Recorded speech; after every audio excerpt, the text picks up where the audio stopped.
So let's talk now how to name branched alkane. So let's see if you have a branched alkane like this one,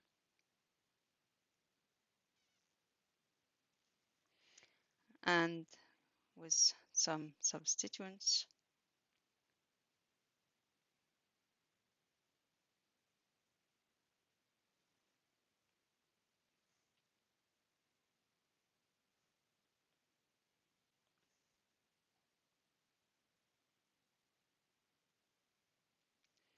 So this is a branched alkane as you see. So how will you name that? So there are some rules you have to follow, general rules, in order to name your branched alkane. The first thing you need to look for is where is the longest chain of hydrocarbon, and this is going to be your root name.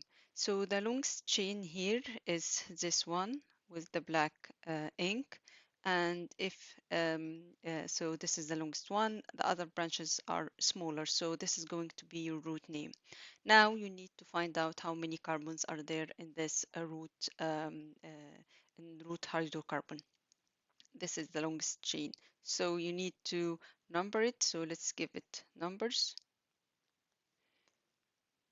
1, 2, 3, 4, 5, 6, 7.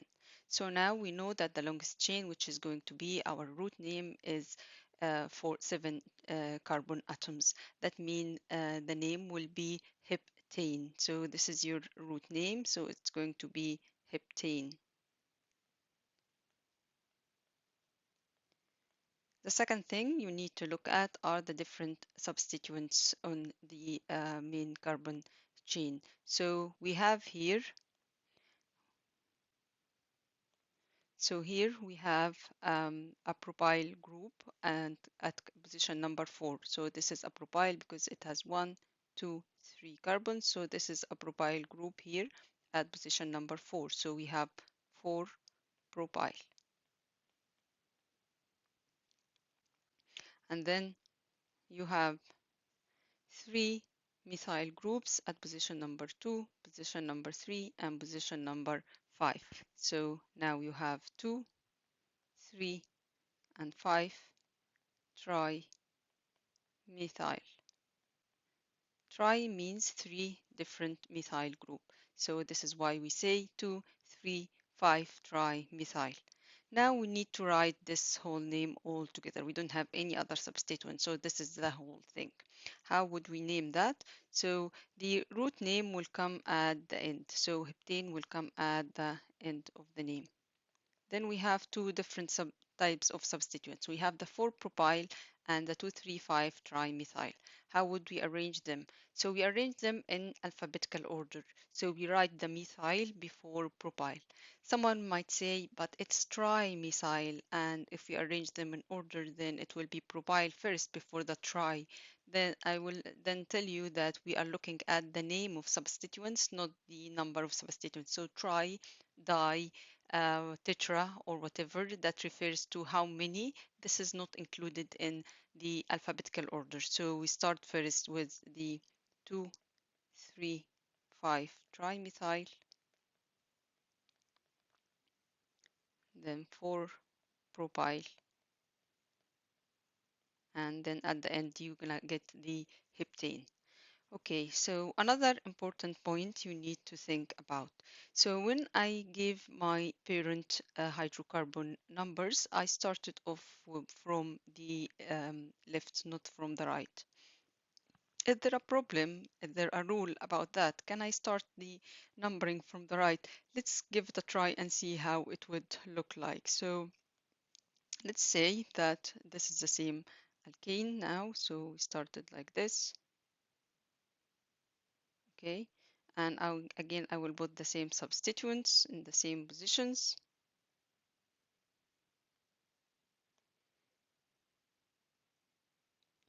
Okay, now I'm going to number it, but from the right. So this is going to be number 1, 2, 3, 4, 5, 6, and 7.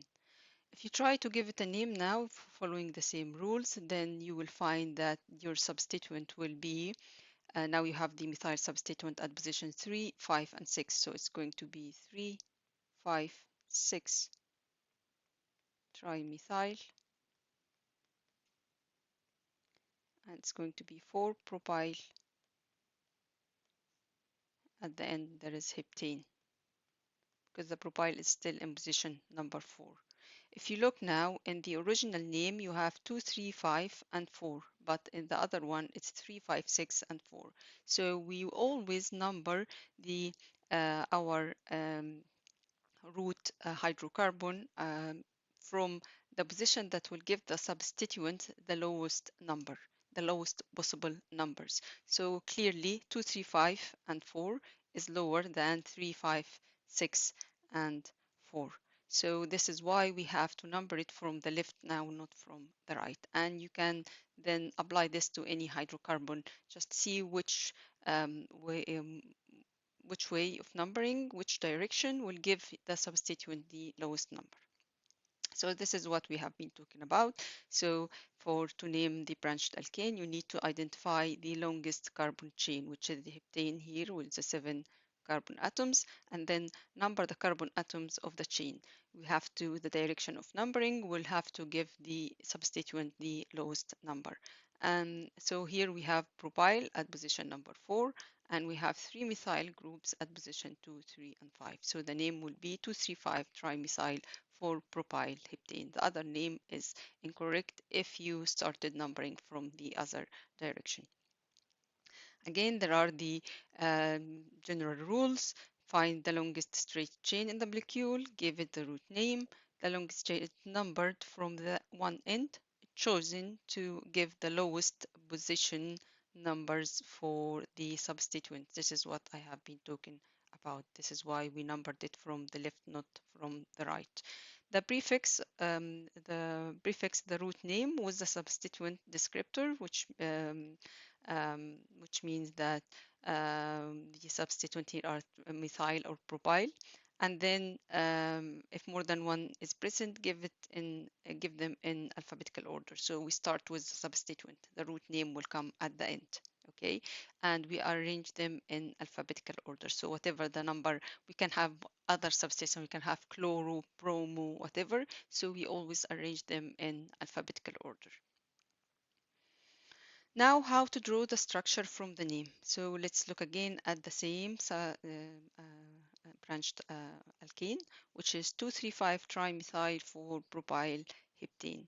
So if you were given the name and you were asked to draw the structure, then you start from the end of the name. So you start first by drawing the root or the longest chain, which is the heptane. So the first thing I will draw the heptane first. Okay, after you draw the heptane, then start to put your substituent. So here it says we have a propyl group at position number 4, so we add the propyl here at position number 4, and we know that propyl has 3 carbon atoms, so we draw the 3 carbon atoms, a small chain of 3 carbon atoms at position number 4. And then we know that we have 3 methyl groups because it says tri-methyl, and this is in position 2, 3, and 5. Of course, you need to number your heptane or your root hydrocarbon first. The longest chain, you need to number it so you can easily add the substituent. Now we added 3 methyl group in position 2, 3, and 5. So this is how to draw the structure from the name. Finally, how to get the molecular formula from the structure. Again, so this is the same branched alkane, and we drew it already, so it's drawn here. Now, the first thing you need to know that all these positions when I didn't write any element, all of these were no elements were drawn, it means that there is a carbon atom. So all these positions mean there is a carbon atom. If there is any other element, whether it's nitrogen, oxygen, sulfur, anything, I have to write it. I cannot leave it like this. The only thing that I don't write is the carbon and of course the attached hydrogens. So I know very well that each carbon will have to have 4 not different, 4 substituents or 4 bonds. So this carbon here has one bond with the carbon. So carbon number 1 has one bond with carbon number 2, and then there must be 3 more bonds. If I didn't draw anything or any line, that means all of these are simply hydrogens. And we carry on like this. So number 2, it has already one hydrogen. It has, sorry, number 2 has in 3 carbons attached to it, so only one hydrogen is missing. So I carry on until I draw all the hydrogen around my structure. And at the end, the whole structure, I drew all the carbon and hydrogen. And I can then count the number of carbons and number of hydrogens. So I will derive or write the molecular formula from the structure. The other thing is that I know that hydrocarbons have the general formula CnH2n plus 2. That means for each carbon, there will be, that means for the number of carbons, I just need to double the number of carbons and add 2 extra hydrogens. So if simply I know how many carbons are there and I know there are no other substituents other than carbon and hydrogen, it's just hydrocarbon, there is no other substituent, no chlorine, no bromo, no anything else, then I simply double the number of carbons. So if I have C13, so I double it. So 13 times 2 is 26, and then I add 2, then the number of hydrogens will be 28. So the molecular formula here will be C13H28 without having to draw all the hydrogens and count them, because I know what is the general formula of hydrocarbons for the alkanes. And it's the same whether it's branched alkane or if it is a straight chain alkane. So C13H28 or CnH2n plus 2.